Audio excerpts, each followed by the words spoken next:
바로 시작하겠습니다. 먼저 성남FC와 충북 청주FC의 경기를 분석해 보도록 하겠습니다. 성남 대한민국 2부 12패 패승승입니다.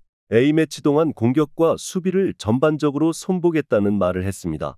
일단 용병술로 들어간 교체 자원 2명이 모두 득점을 기록하는 등 성남의 공격력에서는 나름대로 해저 양상이 드러나지는 않았던 모습입니다. 대신 수비는 선제골 득점 이후에 7분 만에 골을 허용하는 등 여전히 믿을만한 퍼포먼스를 보여준 것은 아니었습니다.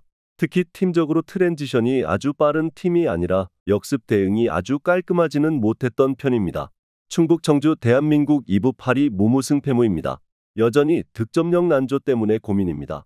14실점은 여전히 리그에서 훌륭한 수비 수치이기는 하지만 득점력에서는 너무 단순하게 플레이를 하는 것이 문제입니다. 모두가 최전방으로 가는 것도 지난 천안전에서 그다지 효과를 보았다고 하기는 어려웠습니다.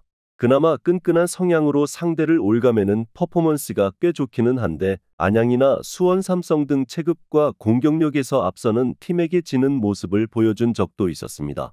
일단 성남이 끈끈한 상대의 수비를 돌파해낼 만한 퍼포먼스를 보여준 점은 다행입니다. 물론 수비 복귀 속도가 여전히 느린 문제는 지적이 되고 있는 상태입니다.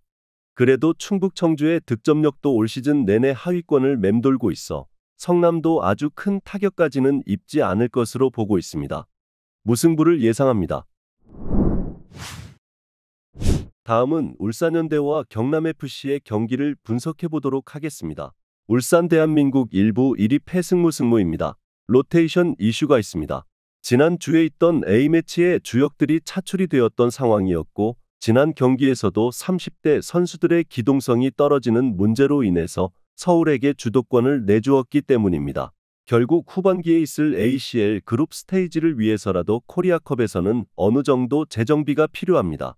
물론 상대가 매우 강력한 모습을 자주 보여주었던 경남이고 오히려 어린 선수들 위주의 엔트리가 팀의 단점을 가리게 될 수도 있긴 합니다. 경남 대한민국 2부 12위 패승패무입니다. 경남도 여전히 팀적으로는 그다지 좋은 모습을 보여주고 있는 것은 아닙니다. 특히 경남도 코리아컵에서는 그다지 FULL 전력으로 나오지 않고 있는 모습입니다. 파주시민축구단을 상대로는 자신들의 체급이 위라서 그럴 수 있었지만 전남을 상대로도 1.5군 엔트리를 구성했습니다. 애초에 울산을 상대로는 팬들도 마음을 접고 안 쓰는 선수들을 기용하면서 뎁스라도 늘리자는 의견이 다수 있습니다.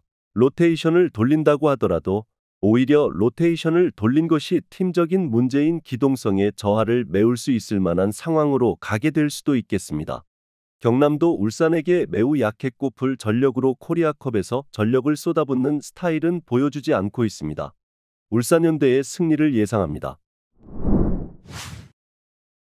다음은 대전 하나시티즌과 제주유나이티드의 경기를 분석해 보도록 하겠습니다. 대전 대한민국 1부 12위 패승무입니다. 지난 경기에서는 어느 정도 황선홍 감독이 나쁘지 않은 결과를 얻었습니다. 일단 포항을 상대로 1실점으로 수비를 잘 해냈다는 점이 포인트입니다. 다만 대전이 공격과 수비가 모두 잘 되는 성향을 보여주기는 무리입니다. 지난 매치에서도 유효 슈팅은 고작 1개에 그치는 모습이었고 황선홍 감독은 공격적인 전술을 아주 잘 활용하는 감독은 아닙니다. 지난 매치에서도 레안드로나 김인균 같은 후반 승부수가 그다지 잘 통하는 모습은 아니었습니다. 제주 대한민국 1부 6위 패승승패입니다. 부상자들이 돌아오고 있습니다. 일단 김학범 감독도 부상자들이 있는 상황에서는 잠그기에 집중하는 편이었는데 이번 매치부터는 꽤 공세적인 플레이로 가닥을 잡을 수도 있겠습니다. 다만 이탈로의 전개가 막히면 급격하게 제주가 공세를 펼치기 어려워하는 성향이 매우 강한 상태입니다. 따라서 제주의 공격적이고 적극적인 움직임이 오히려 체력만 빠지는 결과로 이어지는 경우도 상당합니다.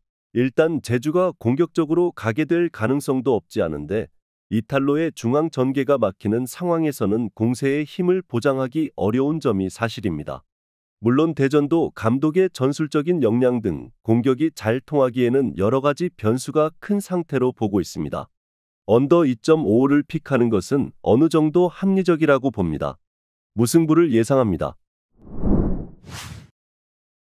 다음은 FC서울과 강원FC의 경기를 분석해 보도록 하겠습니다. 서울 대한민국 1부 9위 패무무입니다. 지난 울산전 후반 경기력이 좋았습니다. 일류첸코도 2골을 기록하는 등 화력이 점점 올라오고 있지만 결국 수비에서의 난조가 너무 심한 것이 문제입니다. 특히 지난 경기에서도 자기 진영에서의 실수로 실점을 내주었고 이태석의 자책골도 자주 나오는 모습입니다. 특히 강원이 매우 공세적으로 압박을 가하는 성향이 강한데 서울 입장에서는 이 실수라는 요소도 꽤 부담으로 적용할 것으로 보입니다. 강원 대한민국 1부 2위 승승승승승입니다. 파죽지세의 강원입니다. 현재 5연승을 기록 중이고 리그에서도 울산에 이어서 2위를 차지하고 있습니다. 강원 입장에서의 낭보는 주전들과 벤치 자원들의 격차가 커 보이지 않는다는 것입니다. 윤석영, 조진혁, 김희석의 부상에도 대체자들이 모두 제 몫을 다해주고 있고 공격에서도 양민혁의 어린 나이가 압박을 강하게 가하는 데 도움을 주고 있는 모습입니다. 그만큼 강원의 능력치와 공세적인 플랜이 잘 통하고 있는 모습입니다. 특히 서울이 자신들이 압박을 당하는 상황에서는 약점을 크게 드러내는 모습이 지난 경기에서도 보여진 바 있습니다. 벤치 멤버들의 활약상도 꾸준히 주전들과 큰 차이가 없는 만큼 이어지고 있어 강원의 압박이 꽤 효율적으로 들어갈 수 있다고 봅니다. 강원FC의 승리를 예상합니다. 마지막으로 크로아티아와 알바니아의 경기를 분석해보도록 하겠습니다. 크로아티아 피파 랭킹 10위 무승승 승패입니다. 스페인과의 매치에서 내용은 나쁘지 않았다고 봐야 할 듯합니다. 일단 기대 득점도 2.38로 꽤 적절했으며 빅찬스도 3개를 만드는 모습을 보여주기도 했습니다. 다만 이를 모두 날려버렸다는 점이 문제입니다. 페널티킥 상황에서는 페리시치가 미리 박스를 침범하는 초보적인 실수를 하는 모습을 보여주기도 했습니다. 알바니아가 아예 잠가버리고 역습으로 이행할 것으로 보이는데 크로아티아가 탑독 상황에서 골을 잘 넣는 팀이라고 보기에는 무리가 있을 수도 있겠습니다. 알바니아 피파 랭킹 66위 패패승승패입니다. 알바니아가 예선에서는 상당히 수비적으로 안정세가 컸던 팀이기는 했습니다. 물론 알바니아의 지난 이탈리아 전에서는 스트라코샤의 선방쇼로 겨우 대패를 면했다고 볼 수 있었습니다. 예선과 본선에서의 무게감은 서로 다르다고 봐도 좋았을 것입니다. 물론 알바니아의 결정력은 여전히 아쉬웠는데 89분에 맞이한 1대1 찬스를 공격수가 날려버리는 모습은 상당히 아쉬웠다고 봐야 했을 듯합니다. 일단 크로아티아가 주도권을 잡을 것으로 보이지만 그다지 크로아티아가 결정력에서 힘을 낼 수 있을 것 같지는 않습니다. 물론 알바니아의 수비가 예선에서 보여준 것과는 퀄리티가 사뭇 다르다는 점을 감안하면 크로아티아가 어찌저찌 승리를 기록할 수는 있을 듯합니다. 언더 2.5 양상 속 크로아티아의 승리를 예상합니다. 영상에서 알려드리는 내용들은 모두 1차 분석 내용들이며 2차 분석과 최종 조합픽은 영상 하단 고정 댓글 링크로 문의 주시면 안내 도와드리도록 하겠습니다. 시청해주셔서 감사합니다.